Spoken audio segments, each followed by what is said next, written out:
Buenas tardes. Buenas tardes con todos los participantes que se encuentran ya presentes. Sí, mi nombre es Yulisa Tarrillo y esta tarde los voy a acompañar tarde-noche, ¿no? Desde las 5 hasta las 8 de la noche, sí, en esa capacitación que tenemos para la escala de ascenso, ¿de acuerdo? No sé si damos unos minutos más o empezamos ya, somos 9 participantes, descontándonos somos 7, ¿sí? Mientras yo voy empezando a proyectar, ¿les parece? Para poder dar inicio a esta capacitación, ¿ya?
Bien, listo. Vamos a dar inicio entonces a nuestra capacitación del día de hoy, ¿sí? Y más que una capacitación, me gustaría que podamos interactuar, ¿de acuerdo?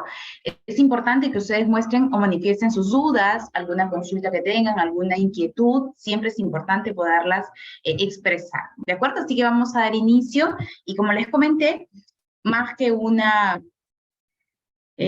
capacitación, quiero que sea una conversación, ¿de acuerdo? Vamos a trabajar primero la parte teórica y luego vamos a ir a la parte de casos, casuística, ¿de acuerdo? A la parte práctica. Y en esta parte práctica a mí me gustaría que puedan ustedes eh, plasmar mucho sus dudas, sus inquietudes, ¿no? ¿Por qué me hice esta y no la otra? Porque recuerden que el examen básicamente está hecho de casos, ¿no? Pero si se dan cuenta, las respuestas o las alternativas que nos plantea el Ministerio de Educación son muy similares, ¿no? Entonces hay que tener cuidado con eso, ¿ya? Si tienen alguna duda, alguna inquietud, van preguntando, ¿sí? Yo lo que quiero es que a la hora que podamos nosotros trabajar el tema de casuística, podamos interactuar, podamos presentar alguna duda si la tenemos, ¿de acuerdo? A ver, creo que sí se ve mejor. Ya, creo que sí. ¿Me escuchan bien, verdad? ¿Eso? Ay, un botón equivocado. Hola, ¿me escuchan bien? ¿Alguna señal, por favor, para poder continuar o empezar la capacitación? ¿Sí? ¿No? ¿Se escucha bien? Una manito, alguna señal, al menos. A ver, maestras, por favor. ¿Sí? ¿No? ¿Se le escucha muy bajito? De repente estoy a la mitad de la capacitación y recién me dicen, Miss, no se escuchó. ¿Se escucha bien para poder empezar? Ok, gracias, maestra Maricruz. Perfecto, así, al menos una señal, ¿no? Cuando se trabaja con adultos es cuando se extraña la participación o el trabajo con nuestros niños. Listo, vamos a empezar entonces con esta primera parte, ¿ya?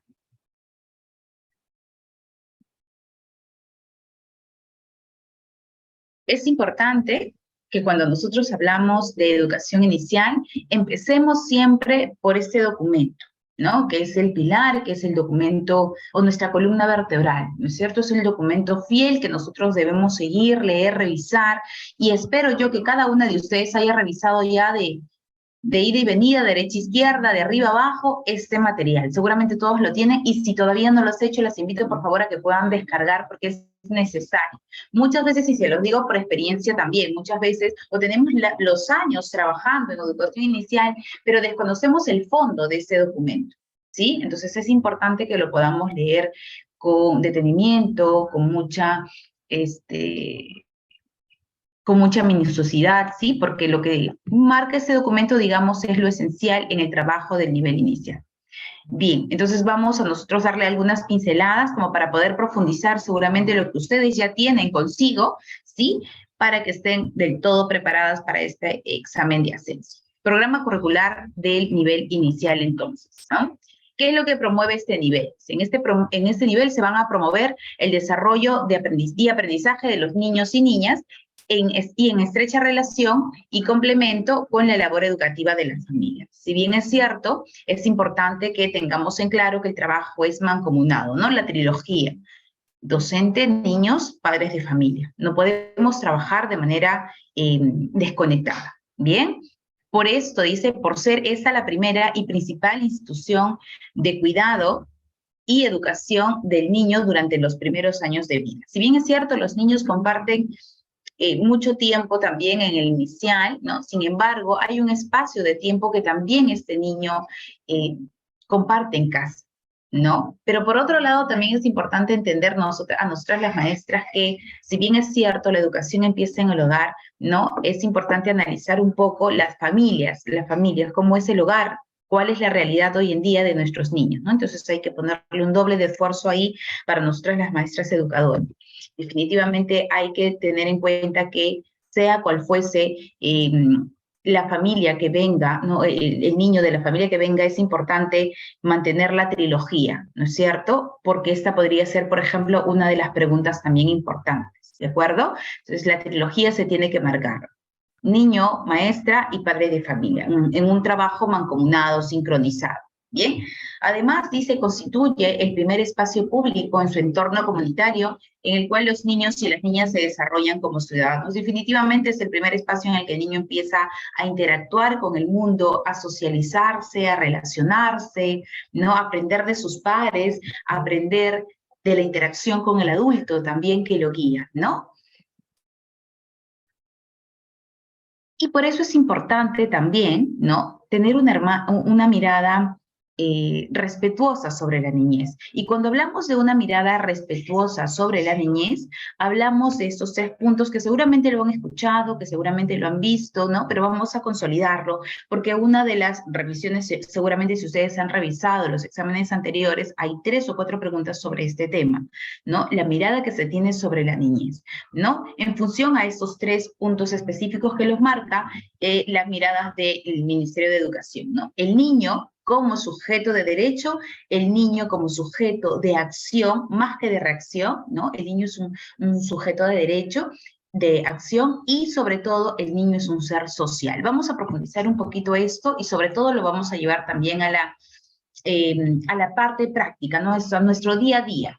Bien, veamos entonces, cuando hablamos del niño como sujeto de derecho, es que estamos hablando de un respeto a la evolución, ¿no es cierto?, madurativa, al desarrollo madurativo que tiene el niño.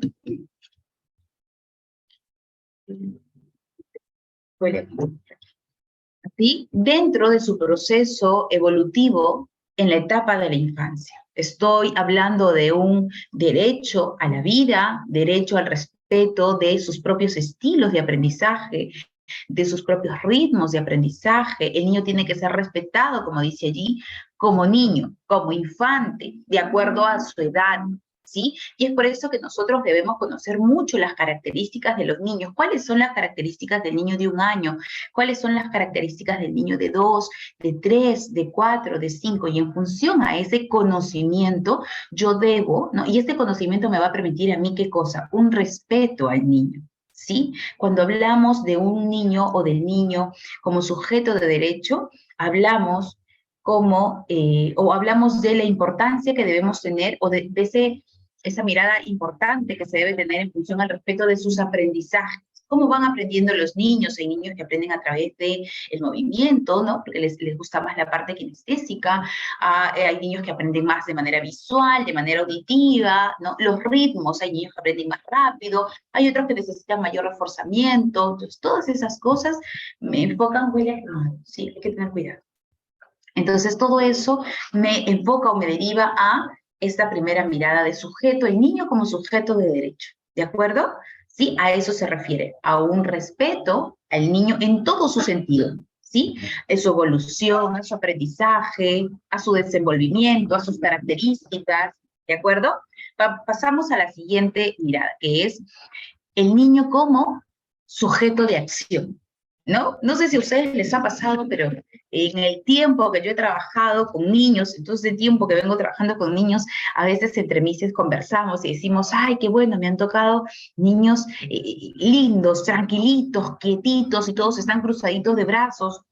¿Y en serio? Sí, y eso es bueno, ¿no? Porque habría que ver también y conocer las características de los niños. Los niños por naturaleza, ¿no? Son sujetos de acción, son seres de acción, ¿sí? Más que de reacción. El niño no es que, digamos, va a reaccionar ante una acción, sino el niño propone la acción, ¿sí? No sé si a ustedes les ha pasado cuando dejan a los niños actuar de manera libre en un espacio abierto con materiales, ¿no? Con ese espacio cálido que se le da seguro. Entonces, no sé si ustedes han visto, un minuto, por favor. Listo. Disculpen, pero está oliendo mucho a quemado aquí en mi casa y han llamado para que puedan apagar algo porque huele demasiado, entonces vaya a pasar algo. Mil disculpas, por favor. Entonces, uy, se fue uno más, a ver, vamos a retroceder. Cuando hablábamos de niño como sujeto de acción, es entender que el niño es un ser social por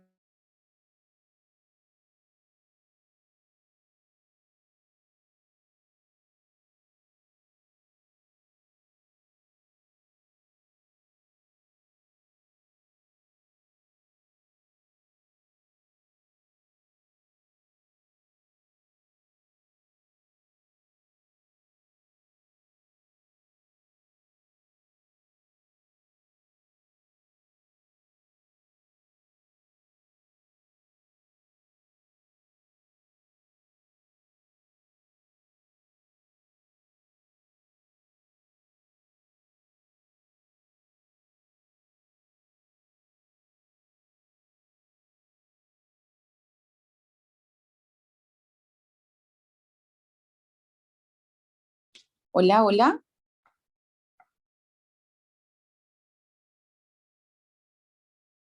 ¿Me pueden escuchar?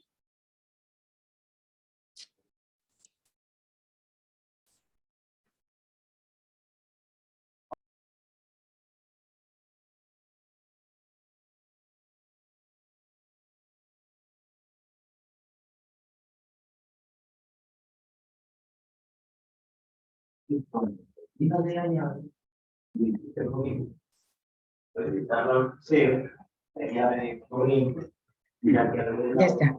Listo, maestras, mil disculpas. Había pasado un incidente en casa y tuvimos que bajar la llave porque se estaba quemando parte de la terma de la ducha. Mil disculpas, por favor. Me conecté por el celular de inmediato, pero bueno, aquí estamos. Entonces seguimos, me escuchan, ¿verdad? Seguimos con la mirada sobre el niño como un ser social, ¿de acuerdo? Y cuando hablamos del niño como un ser social, sí, es la por aquí, quiero agrandarlo un ratito.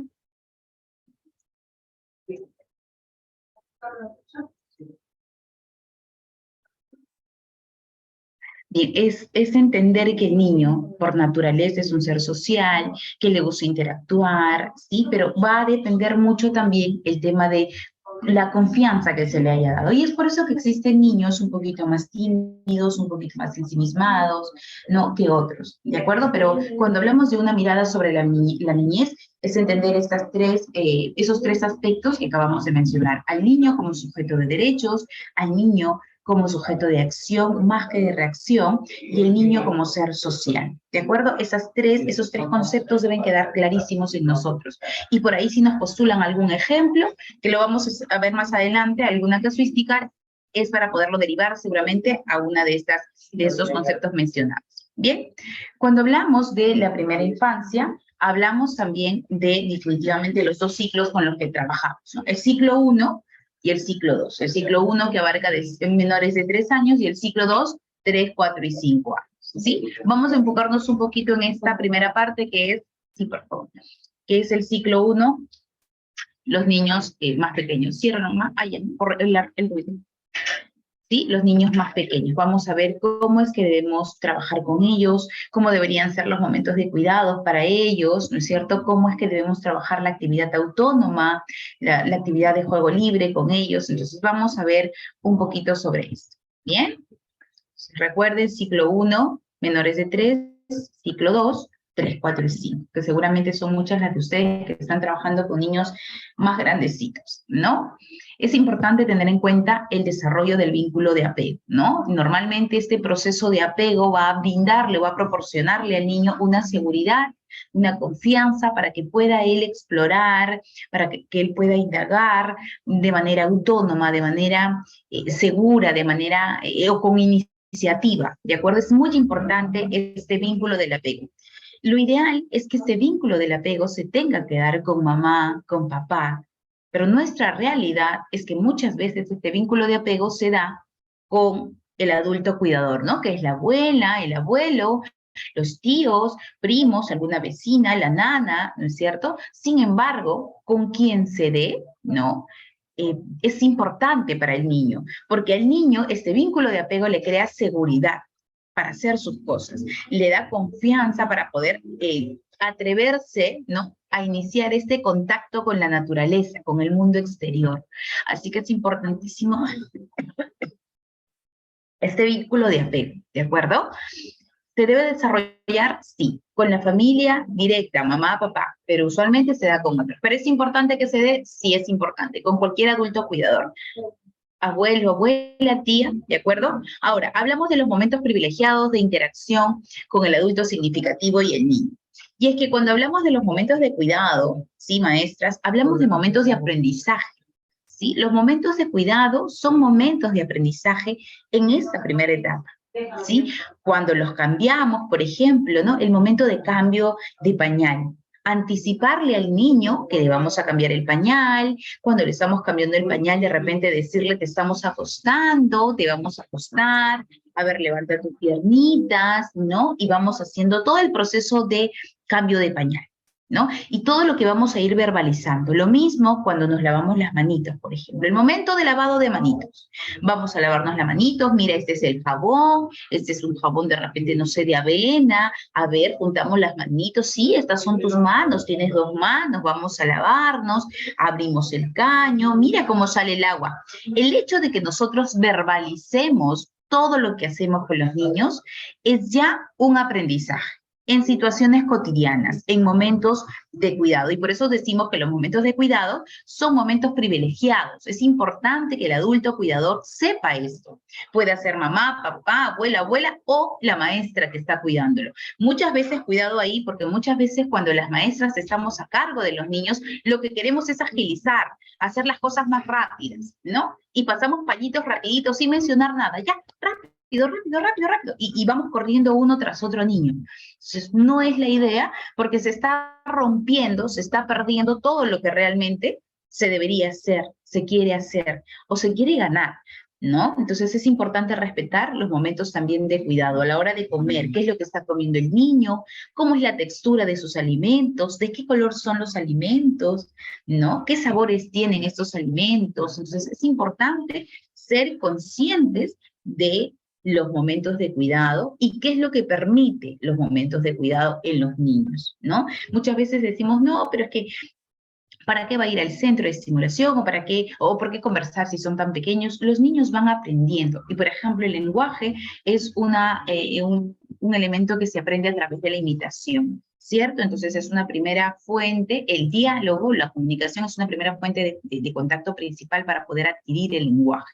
Entonces, hay que por ahí tener claro esto, ¿no? Y ustedes me dirán, profesora, ¿pero por qué teoría? Vamos de frente a los casos, pero recuerden que los casos están en función a la teoría. Yo no puedo resolver ningún caso si es que yo no manejo primero la teoría. Así que vamos a estamos dándoles solamente pinceladas a los que son los temas, digamos, más sonantes dentro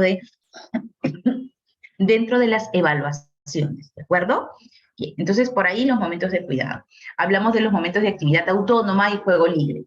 ¿Sí? Es importante permitirle al niño un espacio abierto, un espacio seguro, ¿de acuerdo? Un espacio amplio para que el niño pueda movilizarse. El niño de 1 año que empieza ya, o de repente menos de 1 año, 6 meses, 7 meses, que empieza a sentarse, que empieza a rodar, que empieza a mover y conocer las posibilidades de movimiento que tiene su cuerpo, las partes de su cuerpo, ¿no? Necesita de un espacio para poder trabajar su propio cuerpo, explorar su propio cuerpo, manipular los materiales que ustedes le puedan proporcionar.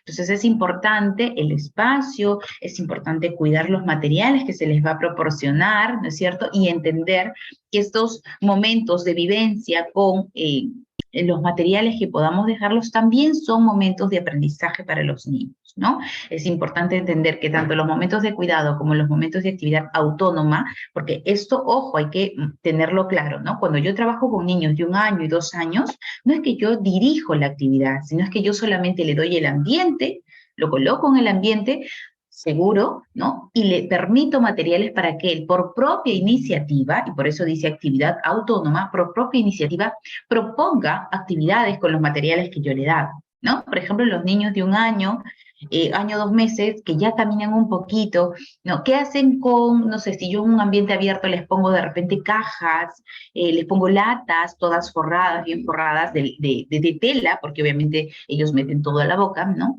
¿Qué van a hacer? Dentro de sus características me dicen que ellos van a empujar, van a meterse dentro de la caja, van a apilar una lata sobre otra, ¿no es cierto? Entonces, qué importante es conocer las características para poder proponer materiales. ¿De acuerdo? Bien. Seguimos.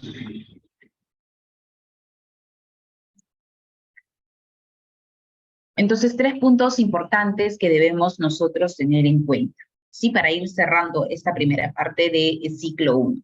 La concepción del niño, que es en general de toda la primera infancia, ciclo 1, ciclo 2, la concepción del niño como sujeto de derechos, que hablamos del respeto en lo absoluto al niño, el sujeto de acción, que hablamos del movimiento y la importancia del movimiento y la naturaleza del movimiento en el niño, ¿sí? Y el niño como un ser social, y lo importante que es esta interacción, tanto con sus pares como con el adulto que lo cuida, ¿no? Porque de ambos el niño va aprendiendo, ¿sí?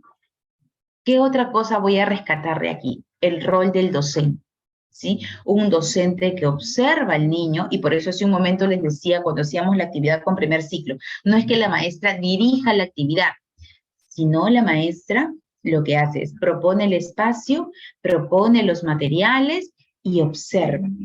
Observa a los niños y empieza a trabajar su cuaderno anecdotario, ¿no? Donde dice, a ver, Diego está apilando las latas. ¿Qué es lo que hizo Diego con las latas? Diego se enfocó en las latas, ¿no? Y empezó a apilar.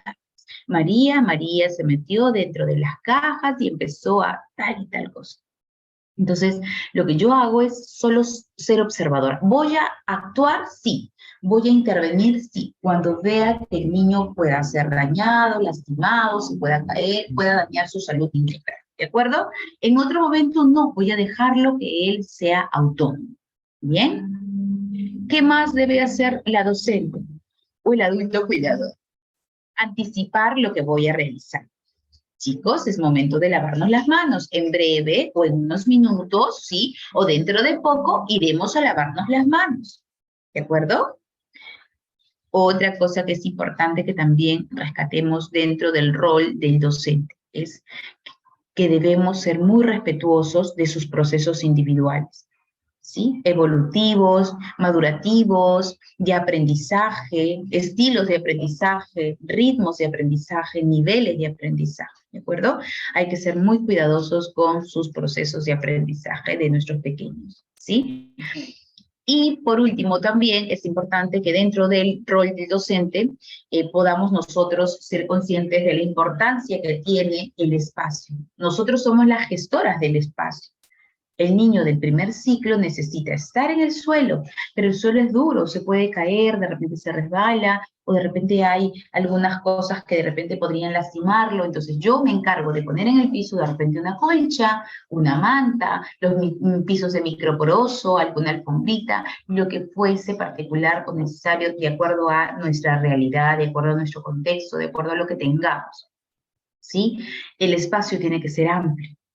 Evitemos los coches, niños de 8 meses, 9 meses, que ya ruedan, que ya realizan el gateo por, eh, donde pegan toda la barriguita al suelo, ¿sí? O sea, es imposible que nosotros los sigamos teniendo en el coche, entonces lo que vamos a hacer es brindarles la posibilidad de movimiento, dejar que los niños puedan descubrir cuáles son las posibilidades de su movimiento, de las partes de su cuerpo, pero solo proporcionándoles el espacio y los materiales. Y los materiales tienen características, ¿no? Tienen que ser durables, tienen que ser de un material consistente, ¿no? Que no les vaya a hacer daño, porque recuerden que estos pequeños se meten todo a la boca porque están explorando, porque es un medio de exploración también es la boca. Entonces tengan mucho cuidado cuando presentamos los materiales a los niños pequeños. ¿Bien? Listo. Y el último punto por este lado, en función a los espacios y materiales, cómo debe ser el espacio, ¿sí? Cómo deben ser los materiales, quién debe proporcionar y cómo se debe proporcionar el espacio y materiales. ¿Qué va a permitir en los niños? En este caso, dice, el espacio y material van a permitir el desarrollo de proyectos de acción, ¿sí? Aseguran la calidad del cuidado y de los juegos en el niño. No podemos pedir niños con iniciativa, que sean de pronto entes de acción, si es que nosotros no les proporcionamos un espacio adecuado, el espacio necesario para su desenvolvimiento. ¿Bien? ¿Hasta ahí alguna pregunta? ¿Ninguna? ¿Para seguir avanzando? ¿No? ¿Sí? ¿Va quedando claro? ¿Alguna pregunta? Pueden hacer las preguntas también al chat, ¿de acuerdo? Yo voy a ir viendo el chat para ver si es que por allí van escribiendo algunas preguntas. Entornos favorables para el desarrollo del juego libre y exploración autónoma.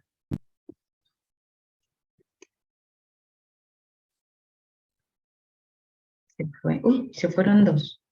Listo. En el juego, dice, el rol del adulto para favorecer el desarrollo infantil juega algunas prioridades o juegan algunos puntos importantes. ¿Qué cosa? Por ejemplo, las intervenciones, ¿no? ¿Cómo debo intervenir? ¿De qué forma debo intervenir? diciéndole qué hacer, o de repente preguntándole qué está haciendo. ¿Qué creen ustedes? ¿Cómo creen que debo intervenir? Si hace un momento lo acabamos de decir. De manera indirecta. Voy a preguntarle y siempre con preguntas abiertas para poder reforzar el pensamiento creativo del niño. ¿De acuerdo? Para trabajar el pensamiento o el razonamiento en nuestros niños, ¿sí? Preguntas abiertas como que, ¿qué estás haciendo? ¿No? Ah, estoy armando un robot, te pueden decir. Ay, ¿por qué es un robot? Cuéntame, ¿no? Ah, porque aquí está su cabeza, aquí está su... Ah, mira, qué bonito. ¿Y cómo lo vas a llamar a tu robot? ¿No? Porque de repente si nosotros vamos y vemos que es un robot, y decimos, ay, qué bonito, ¿es un robot? El niño te va a mirar y te va a decir, sí. Entonces no estamos permitiendo trabajar un poco más el cerebrito del niño, ¿no es cierto? Y lo que nosotros debemos plantearle a los niños son preguntas abiertas para poder justamente hacer eso, ¿no? Que su cerebro trabaje, piense un poco más, ¿ya? Ubicando los materiales y los espacios pertinentes. Por allí, si eso es importante, hemos hablado con respecto al rol del adulto, ¿no? Nosotros debemos elaborar los materiales y ubicarlos de manera estratégica, ¿de acuerdo? Ubicar, ojo, cuidado con los materiales que sean muy coloridos. Lo ideal sería que los materiales sean colores neutros, ¿no? Por ejemplo, los materiales no estructurados, que son aquellos que no han sido elaborados para o con una intención pedagógica, ¿no? Por ejemplo, las jabas de huevo, por ejemplo, las cajas, por ejemplo, las botellas, ¿no? Que despiertan mucho más el pensamiento y el razonamiento en el niño que darle juguetes llenos de color, direccionados en cuanto a animalitos, ¿no? Entonces, por ahí seamos un poco más minuciosos a la hora de seleccionar el material. Un minuto, por favor.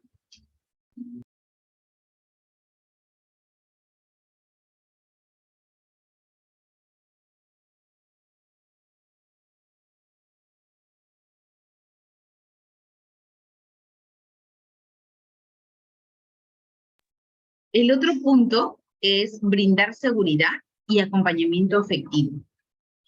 ¿Cuán importante es darle seguridad y el acompañamiento afectivo, caluroso, amigable, tierno, sincero, cercano a nuestros niños? ¿Qué le va a permitir este acompañamiento?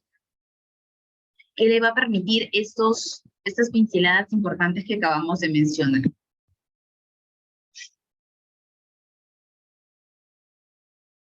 Nosotros hemos hablado de niños independientes, de niños autónomos, de niños con iniciativa, ¿no es cierto? Entonces lo que queremos es eso, perfecto. ¿Qué es lo que necesitan nuestros niños?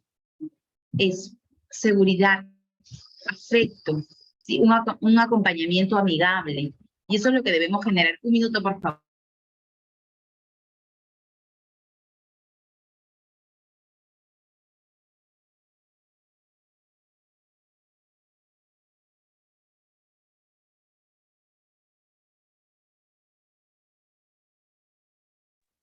Perfecto.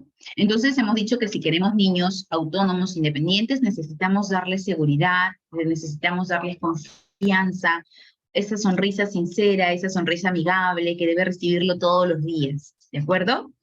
Bien, y por último también la observación, observando activamente al niño. Esa es otra cosa también importante, ¿no? Que cuando nosotros presentamos actividades a los niños, no es que los niños estén jugando y nosotros podemos hacer cualquier otra actividad, sino en ese momento de juego yo tengo que tener una observación activa. ¿Y qué significa? Que yo en ese momento voy a estar con mi cuaderno anecdotario empezando a registrar, ¿no es cierto?, todo lo que debo o lo que estoy observando en cada uno de los niños. ¿Qué está haciendo Diego? ¿Qué está haciendo María? ¿Qué está haciendo Job? ¿Qué está haciendo Trilce? ¿Qué está haciendo Sofía? Todos, todos, porque cada niño tiene un interés distinto. Y en función a ese interés, yo voy a establecer mi siguiente propuesta de actividad, ¿no? Tengo que ver cuáles son sus proyectos de acción de cada niño, porque cada niño tiene un proyecto de acción diferente, ¿no? Como les había comentado hace un momento, habrán niños que hacen rodar las latas, habrán niños que empiezan a apilar las latas, habrán niños que empiezan a empujar las cajas, ¿no? De acuerdo a las características, de acuerdo a su necesidad, de acuerdo a su necesidad inclusive de exploración, ¿no? Entonces hay que ser muy respetuosos con ellos y en función a ello yo voy a proponer otras actividades para reforzar habilidades que no estoy viendo que hacen, ¿no? Entonces, si yo veo que hay una niña que hace solamente esa actividad, perfecto. La siguiente le voy a facilitar materiales que refuercen otra capacidad. ¿De acuerdo?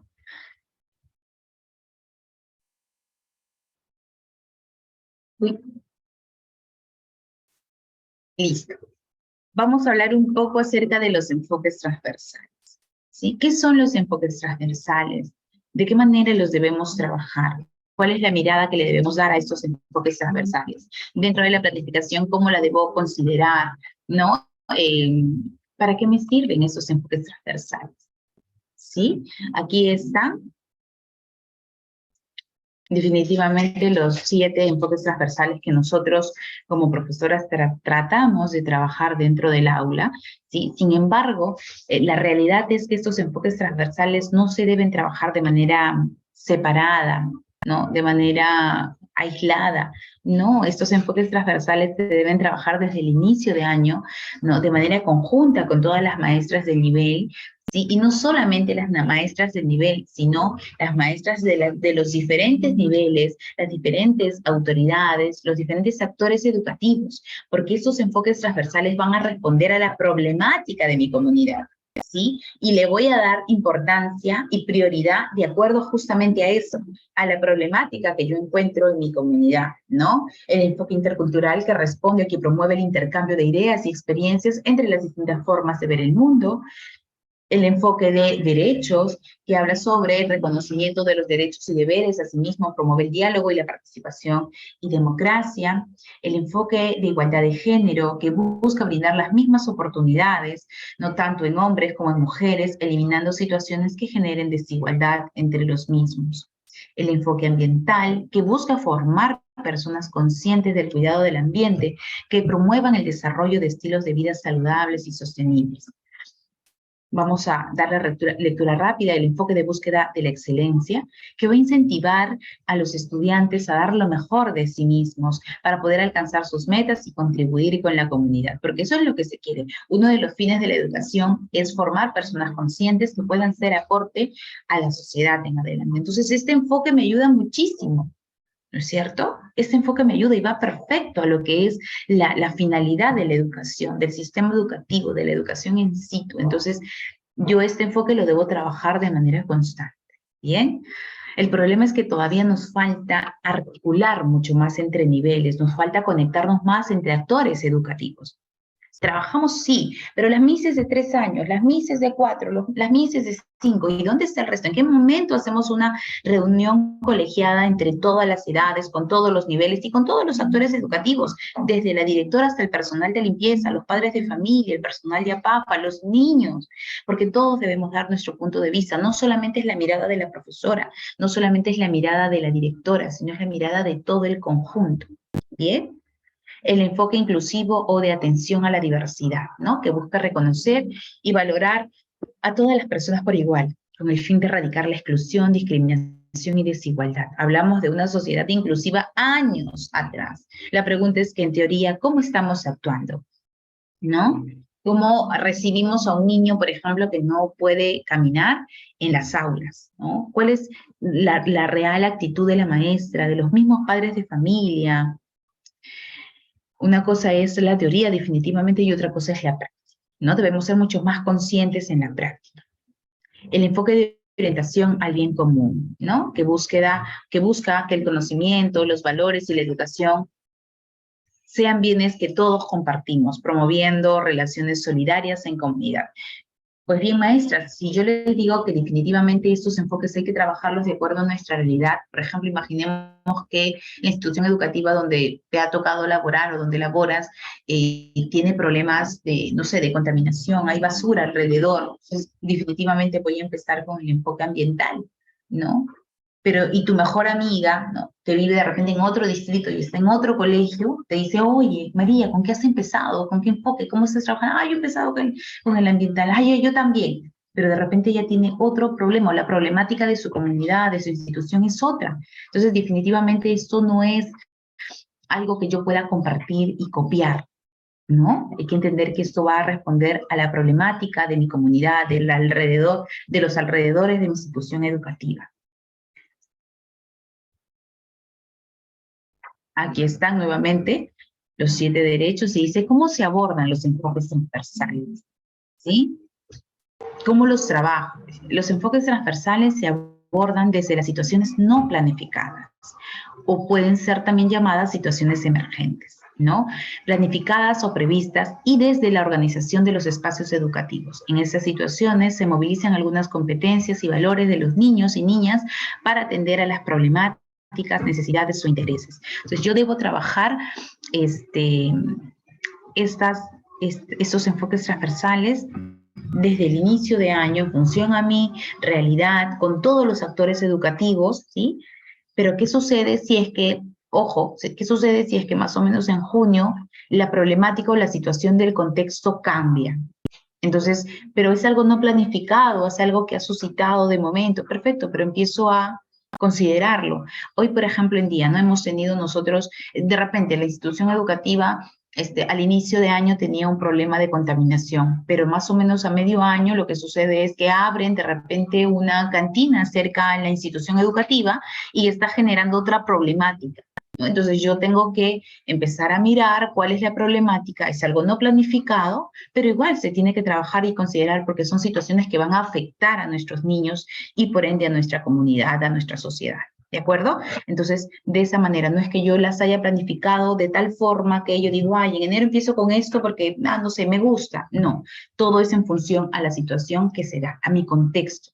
Puedo que empiece, obviamente tengo que empezar con el enfoque que responde, ¿no? Más a la realidad con la que me encuentro, en la que me encuentro. Bien, nosotros para esta capacitación, porque tenemos varios días de capacitación, vamos a trabajar de manera, digamos, organizada. El día de hoy hemos trabajado un poquito acerca del programa curricular, le hemos dado algunas pinceladas con respecto a la mirada que se tiene o que se debe tener con respecto a la niñez y los tres elementos importantes. Hemos visto también un poco acerca de los enfoques transversales y vamos a ver las áreas curriculares, ¿de acuerdo? Y en función a esto veremos la casuística. Hoy hemos visto estos temas, vamos a considerar esta primera área como inicio, el área de personal social, ¿de acuerdo? Y la casuística que veremos va a responder al tema previsto. Mañana veremos otras áreas curriculares y su casuística y así en sucesivo, ¿de acuerdo? Entonces veremos el área de personal social.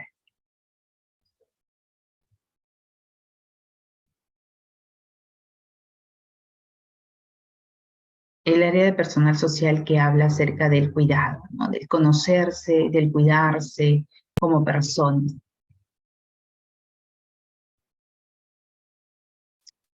Esta área tiene una intención, ¿no? Y la atención que se le da también, en función a, es favorecer la formación personal, ¿no? Y social de los niños y niñas.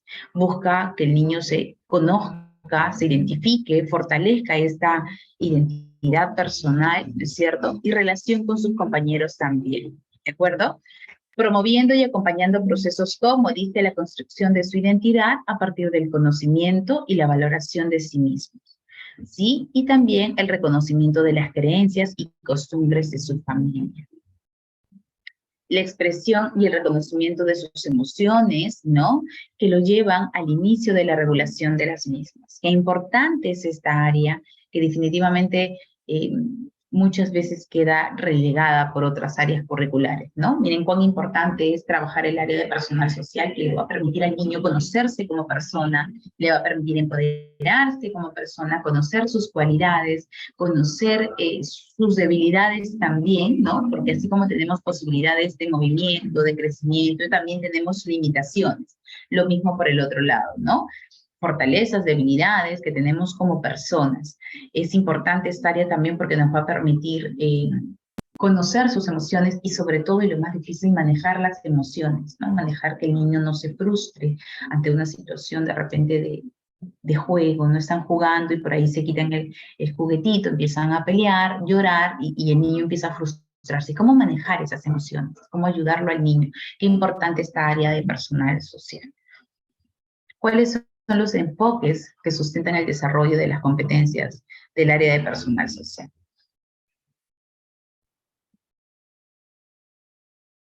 Uy, ¿qué pasó? ¿Qué pasó? Ya, ahora sí. Hablamos primero del enfoque de desarrollo personal, ¿de acuerdo? Es un proceso, dice, que lleva a los seres humanos a construirse como personas, con lo cual alcanzan el máximo de sus potencialidades en un proceso continuo de transformaciones biológicas, cognitivas, afectivas, comportamentales y sociales, que se da a lo largo de toda la vida. ¿Sí? Permite a las personas no solamente conocerse a sí mismas, sino también conocer a los demás, sino también vincularse con el mundo natural y social de manera más integrada. Si hablamos de un yo y hablamos de una interacción con los otros, ¿no? Una interacción con el medio social, con el medio natural, ¿bien? Se enfatizan, dice aquí también, los procesos de reflexión y la construcción de un punto de vista crítico y ético para relacionarse con el mundo. ¿De qué forma voy a empezar a interactuar con el mundo? ¿Sí? El otro enfoque es la ciudadanía activa. Aquí vemos un poquito de esto. ¿Sí? ¿Eso? Listo. Este enfoque de ciudadanía activa habla acerca de las personas, de todas las personas que son ciudadanos con derecho y responsabilidades que participan del mundo social. Creo que eso también nos falta trabajar en las aulas, no en inicial, pero sí en nivel secundario, ¿no? Esta parte de la conciencia en función a la responsabilidad que tenemos con nuestra participación social, ¿no? Dice, bueno, vamos por ahí. Propiciando, dice que va a propiciar la disposición del